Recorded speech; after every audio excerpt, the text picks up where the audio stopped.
Hey everyone, welcome back to our channel. In this video, I'm going to show you on how you can change your account limit on the Coinbase. So first, you just have to open your Coinbase, and from here, go ahead and click on your profile, the top right corner. So in here, just go ahead and tap on the settings. And from the top menu, you will see the account limits right here. So go ahead and click on that one. And as you can see, in my account, I have no account limits available in here. But if you do have, you will have the option to increase it or to decrease, to change it like that.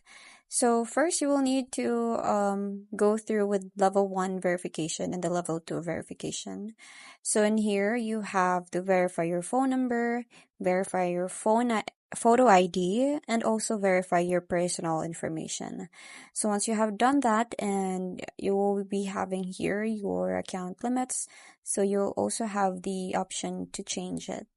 So that's pretty much it. It's very quick and easy. I hope you find this video helpful. Thanks for watching, and I'll see you in my next one. Bye!